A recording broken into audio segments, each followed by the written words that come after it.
Hey, this is Nicholas with the Backyard TARDIS here for another Random Thoughts podcast. This is another one of those intro clips. Yes, initially I had wanted this for Star Wars Podcast Day. And, I recorded it well in advance, and then I didn't have time to follow through with signing up to be part of the campaign to promote it. And I uploading it, weeks after Star Wars Podcast Day. So take that into context. This is worded as if it is that. And even though I missed it, I think in spirit I was there. I certainly enjoyed listening to a whole bunch of podcasts that day. And I had fun with this, talking about visions. Unfortunately, I do feel like I kind of made this one a little bit shorter just because I wanted to get it done in time and it didn't end up happening. So, hope you all enjoy. I definitely think I have kind of a little bit of a unique thing on visions, but yeah, if you're wondering why it's saying Star Wars Podcast Day and it's releasing now, that's why. Just life. Hey, this is Nicholas with the Backyard TARDIS here with another Random Thoughts podcast. This one as part of Star Wars Podcast Day, February 7th. This was a historic day where Jedi Talk, back in February 7th of 1999, did the first Star Wars podcast. This is about a decade before they were calling it a podcast, so it was kind of ahead of its time, kind of just taking what back then would have probably just been the radio show format, but actually creating a lot of our traditional podcast format. And so when we look at how many, there are tons of passionate fandoms, but there's really, unlike any other fandom, you type in Star Wars and you will get a never-ending list of podcasts to listen to. Even inside the Red 5 network, we got 30 plus podcasts that are somewhat tied to Star Wars. They may not, be Star Wars focused, but they're all podcasts who we've come together out of a love of Star Wars. So it's amazing to think Jedi Talk, they went for 3 years, and you think 1999, that's, special editions coming out, prequels coming out. Star Wars hype back then was enormous. So what am I going to talk about on Star Wars Podcast Day? Well, I have been saying for about 4 months now that I wanted to, it'll be about 5 months by the time this comes out, but that I wanted to do Star Wars Visions, to talk about that. And I just haven't had the opportunity to sit down, or I wanted to do more research, but I thought, you know what, this is coming up. I'm recording this about a half a month in advance. And I thought, I finally need to get this podcast out. So, Star Wars Visions. Now, why I want to add my voice to this versus discussing the Bad Batch or something like that is, in my circles, I'm kind of known as the anime guy. And this made me think, Rebel Force Radio, when they did their thing on Visions, they called on one of their big fans, is Barry, from the Segabits podcast.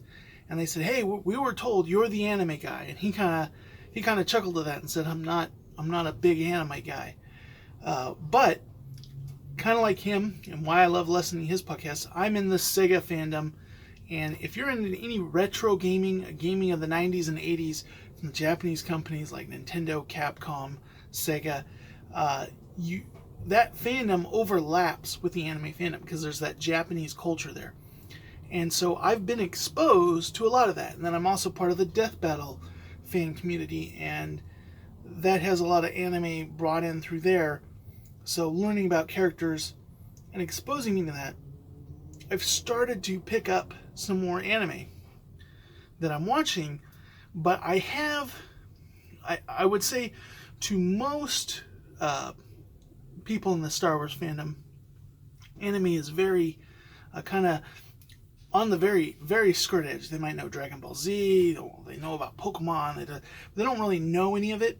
Maybe they've watched anime, but they don't they don't know a lot of it. And so even though I may not have consumed a whole lot of it, I am very much aware of a lot of properties, a lot of art styles, a lot of storytelling types. So I kind of wanted to talk and go through this. Well, so we start out with the duel. Now the duel, this one was very Kurosawa inspired, which is interesting because that is where Lucas derived his Star Wars thing. And so we see a Jedi here. And, well, no, maybe we can't say that. His lightsaber's red. We see someone come in, and he's kind of just the wandering traveler. He's not good. He's not bad. But then he sees, these bandits come in. They roll into town. And finally he gets up from his tea. And he goes out and he's fighting them. And he's just mopping the floor with them. And then we see that their leader is somebody also who's a Force user and is definitely of the Sith variety. And she has this really cool gadget that she puts on.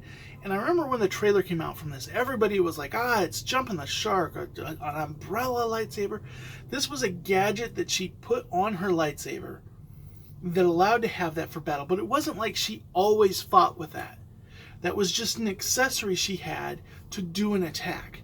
It wasn't like, I'm the person who wields the 6/8, however it was, bladed lightsaber that spins like this and it's super impractical. No, it's an attachment. So yes, when she needs a standard lightsaber, she has it.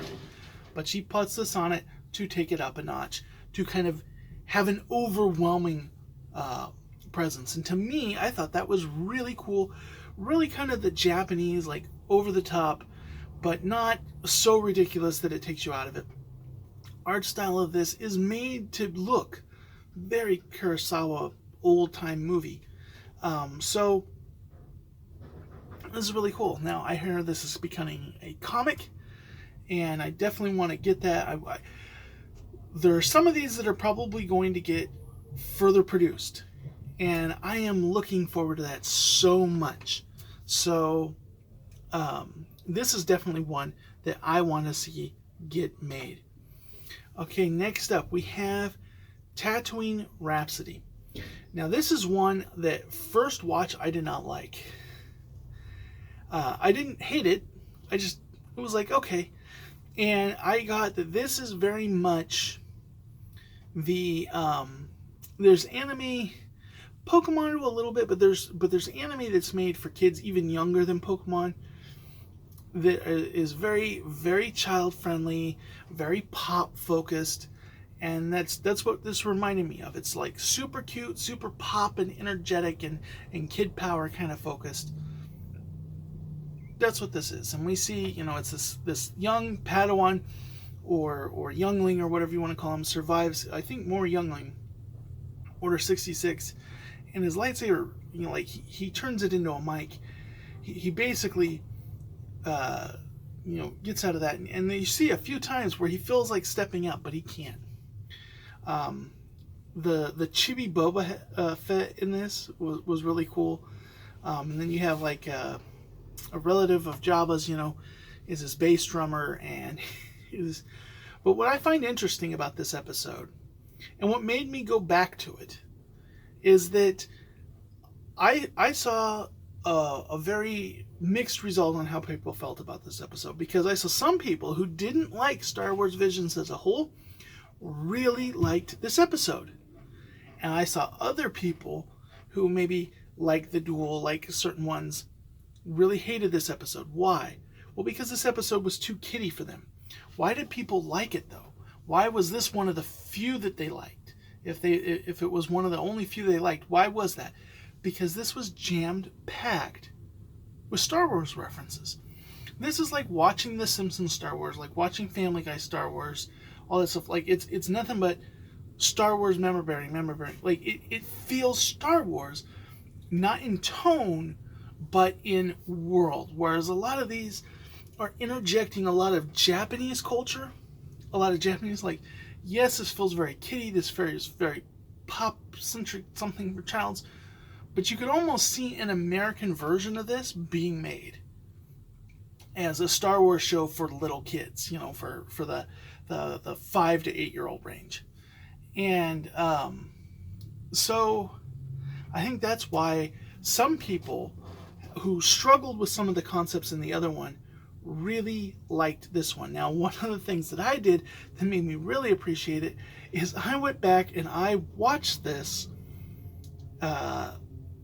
in every language, because I saw some people saying, oh, no, you got to watch the Japanese version. And I'm going to say right here, Japanese version was not the best version. But the Spanish version, wow, that was amazing. There were some other versions that I thought, you know what? Those are pretty cool as well. So, especially like there was some, I don't know if it was Norwegian or something like that. I apologize about the noise. For those newly being exposed to my podcast, I'm a locksmith in between jobs on the side of the road in my van.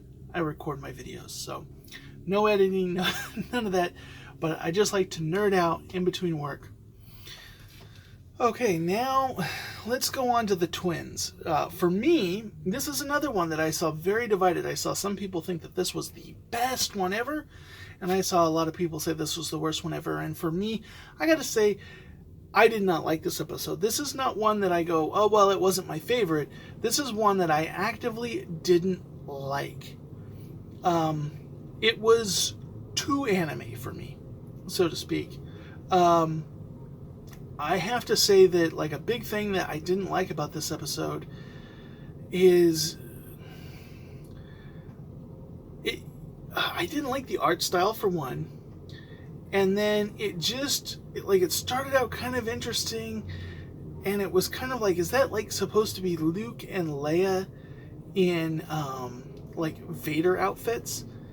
And to me, and here's one of the things that I think a lot of people are having trouble with this, is like, they go, where does this fit in the timeline? I know it's not in canon, but where does it, like, especially because a lot of these deal with Order 66, and they're trying to figure out the Japanese culture, when they do these kind of things, what they're doing is they're playing around with the ideas or principles and thought questions that Star Wars brings up. So they're retelling stuff that is already that. So when they're doing Order 66, this is not Palpatine's Order 66. This is just kind of the concept of Sith wiping out the Jedi in the galaxy. This is not necessarily in that point in the timeline.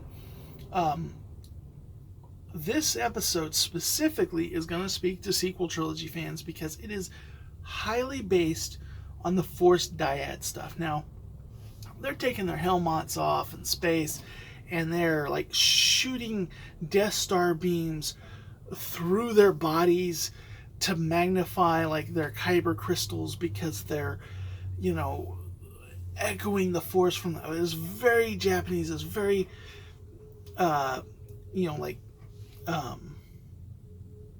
can't think of all of it, but like Dragon Balls, like all of these things where the shooting ki and all that kind of stuff. It's very kind of Japanese kind of culture, but also the Force dyad connection between the two, very kind of strong there.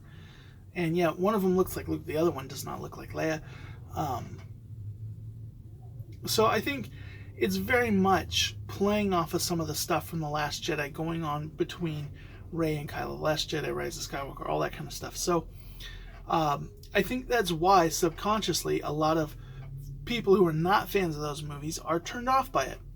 I know I picked up on that. I realized that was a big thing, but I also didn't like the art style and the whole droid having a helmet in space, but the people not, like, that was just kind of just a bit too much for me. Okay, number 4, The Village Bride. Now this one was very beautifully animated. This is an animation style that I really like, and one that I see that the West imitates. When a lot of times when we have a Western-made anime, this is what they go to. So I'm thinking of like Avatar, The Last Airbender, very much this kind of thing. And what's interesting about this is, once again, they're going into how this place is a healing, and it's a this, and it's a connection to the Force, and they're kind of describing the Force, and it's very different than how it's described in that, because once again they're combining like Star Wars Force lore with kind of like ki and connection to environment and all that kind of stuff, ki, chi, all that kind of stuff that you see in all these animes, an environmental like earth power in with the Force. And so I thought this one was very beautiful. It was a really interesting story. I could definitely see a Star Wars anime in this art style, and this being like a one-off episode. Now this is called The Village Bride. Like, could I see it actually a Star Wars story focusing on that? No. But the character and her master, like those people going on and having it, that I could see. So this is one that I really liked, but it's not one of my favorites. But I did like this one. Now, the Ninth Jedi. There is a joke here, because there are only 9 Vision episodes, but originally there was supposed to be 10. And everyone joked and said, well, it can't be a Kathleen Kennedy without canceling some stuff. But production, I should say. And what it was is that the Ninth Jedi was actually originally 2 separate episodes. And that was originally pitched the studio. And some of these are made by the same studio. And what ended up happening is they said, no, you got to merge these together. So that's why this one is longer, because it's about the length of 1.5. And so originally there was going to be an episode about this lightsaber builder and his daughter, and going into that and talking about that. And the other one was going to be, about someone calling all the Jedi together to, and then having it really be a Sith and attacking him, and that kind of scenario. So they combine these two, and so they have, it's illegal to be making lightsabers, but he's making it, and they get attacked, and so sends his daughter, runs away with it. Okay, goes here, and then you combine that with like these ones that are pure Jedi that want there, and there's this guy that's suspicious as can be, and yet he's actually not the bad guy, but actually his message got interrupted by Sith, who went through and killed all the Jedi that were supposed to be meeting, and now it's like the 3 of them versus all this. And one of the interesting things they did here is something that was a very early concept for Star Wars and Star Wars Legends that was later retconned, is that the lightsaber of the Kyber crystal reflects the Force power. They kind of retconned that to that initial idea to saying that Force users will pick out their Kyber crystal based on that, because it will almost be like it calls to them, because they'll resonate with it in the Force. And there was meaning behind this one's green, this one's blue. Well, they go into that, but now they've got Kyber crystals that change based on where you are in the Force. So when you start out, it's almost like a dim gray, because she's a novice. We get through this episode, and we get to the end of the episode, and now it's full color. But there's the beauty of this is you have all these supposed Jedi there, and when they ignite their lightsabers, now the guy made them all to be good, but because they're Sith, when they ignite them, they all turn red. And that's like this moment, like, oh shoot, it's about to go down. This is a wonderful, the duel in this, I really think, I have a couple, but the duel in this, I think, deserve to be series. These most definitely could be their own shows. Okay, now we're going to go to number 6. Another polarizing one, but I'm going to say this one is my number 1. And I'm going to go into it. And this is where I think I really bring in the most insight. And this is Toby, or TOB1. And for those that don't know, Toby is the name of an anime character who dies tragically. But his father can't accept that. And so he builds a robotic boy. And inadvertently, part of that boy's spark, his soul, gets put into that robotic boy. That robotic boy is Astro Boy. And this is done in the Astro Boy art style. Now, Astro Boy is very much the inspiration for another thing that I really like, which is Mega Man. And while most of the art style here is very much Astro Boy, Toby very much looks like Astro Boy.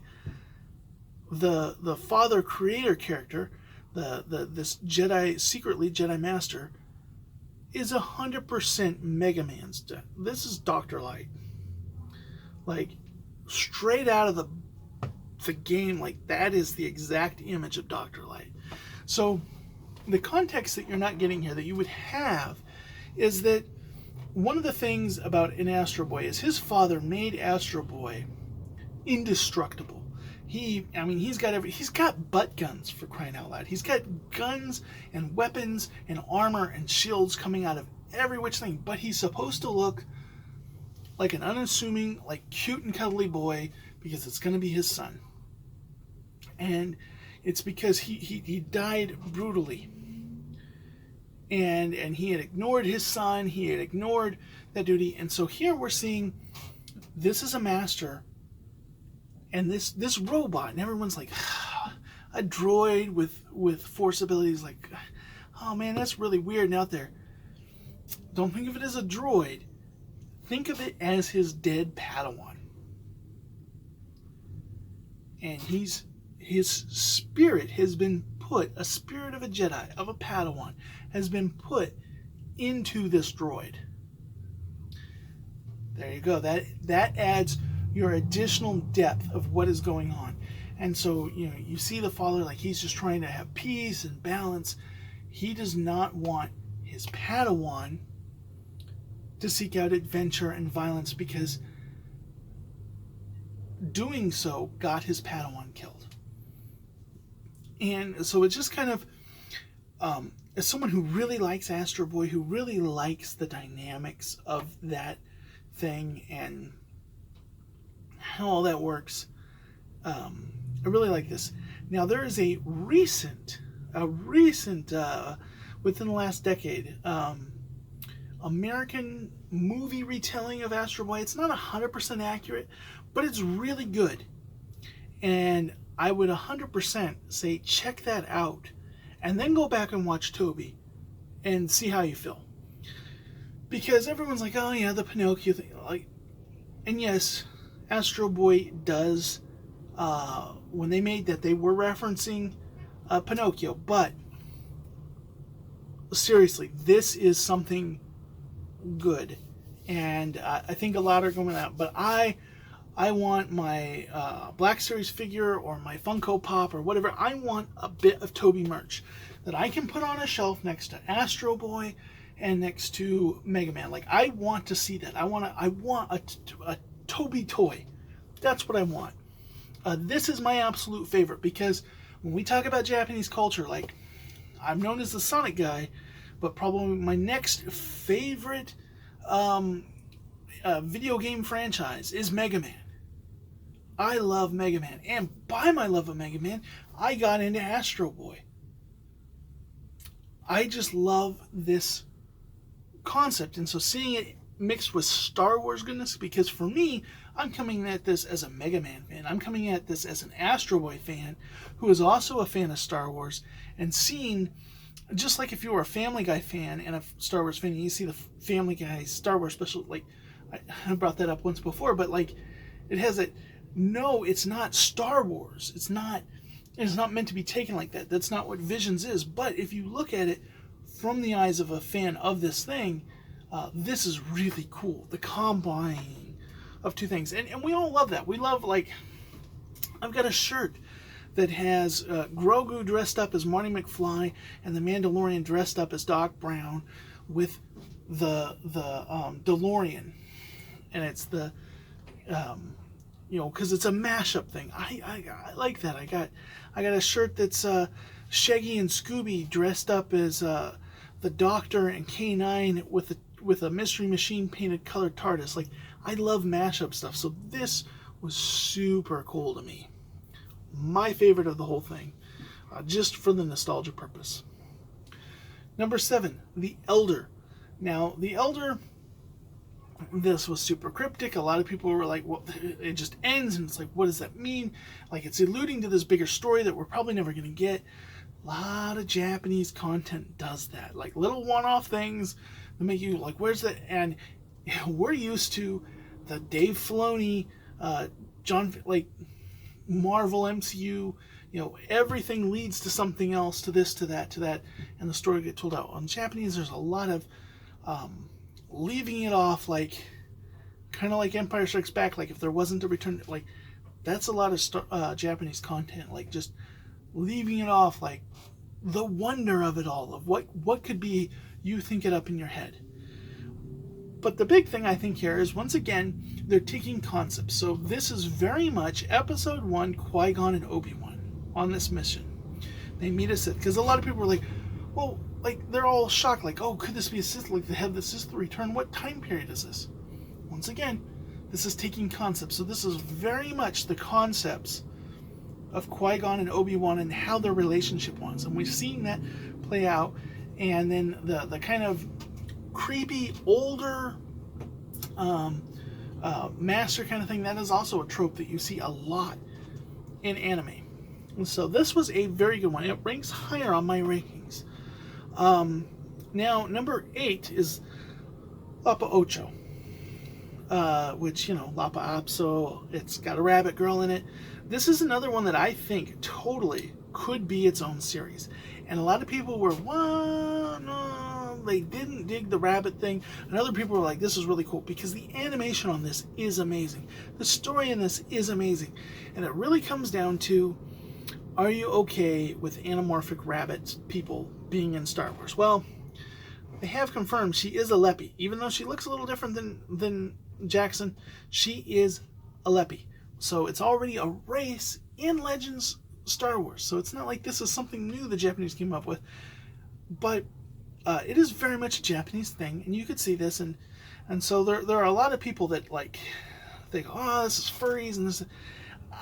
I'm a Sonic fan. And I am not a furry in any way. I don't get into any of that. That causes the most friction with me in the Sonic fandom, because there's so many furries in the Sonic fandom, and that I'm not interested in that. So I get that. I 100% get that. But at the same time, I'm also really cool with these kind of characters. And I think in animation, it works really well. If this character showed up as a CGI character in a live-action Star Wars show, I don't think I'd be cool with it. I don't know. Maybe I would, but probably not. But a beautiful story. Here we see, she's being enslaved by the Empire. She comes, Lop gets rescued by Ocho, takes her to her dad, who's kind of like a governor type thing, and he's teaching her the ways of the Jedi, different things. And he's kind of like the old way, and the Empire's coming in, and the daughter's like, this is how we help our people. We join them. And so we see the transformation from a cute girl to her going even to the dark side. And then we're seeing the adoptive daughter, who the dad didn't even want at first. She's proving to be his true daughter. He entrusts the legacy, the lightsaber, to her. And then they have the confrontation, and it gets broken up at the end, and you see it. But this gives me Sad AM vibes. This gives me just a lot of beautiful, a little bit of Digimon. Like there's just the art style. I really like the art style in this. I really like it. I want to see more. I like the characters in this. It was good. It was good. So please don't let the fact that it's a bunny detract you. Now I know Lapo, Acho, gotta love the puns. Okay, now number 9, This one is one that I did not like at first, but after a little research and watching some of the behind the scenes, I grew to like. And this is Akari, and here we see the kind of bringing in to the this is kind of reminds me a lot of Obi-Wan and Satine. So here we have a Jedi who is coming to rescue a princess, and ultimately he's been warned if he does this, it's going to turn him to the dark side, but he's confident that he's too pure for that, and he goes on that. And it also kind of Anakin Padme feel it's that trope they played a lot with in Clone Wars and in Star Wars with Anakin and Padme, and then we saw a parallel in Obi-Wan and Satine. And so he gets to the end and he realizes he can't save her, and the only way he can save her is to submit to the dark side, and he does it. It's a very, first of all, this should not be the last episode. The Ninth Jedi, like, I would have switched this and the Ninth Jedi, I think. I know why they put the Ninth Jedi where they did, because they wanted it soon enough to get kind of, because like Tatooine Rhapsody and the twins were kind of out there, so they needed something to pull people back in, and this might not have been it. But I really think that this is a very downer episode. It ends very somber, and it's a really bad episode to have be the end of Visions, because it leaves you kind of empty, a little hollow, a little sad, and that's not how you want to feel when you end a series. If you'd put this in the middle and then had something like Toby right after it, which is all kind of bright and cheery, and this, how much better would have that been, pacing wise? But putting this where you do, it gives a negative impression. Now, here's what kind of changed my mind a little bit on this episode. So the two kind of wacky, like, this is also very super Japanese, much more Japanese than Star Wars. It feels very, these are Chinese characters speaking with Chinese accent, and there's these two kind of Doten guys. Well, these are based from Kurosawa movies. They're based on characters that in part Lucas based C-3PO and R2-D2 on.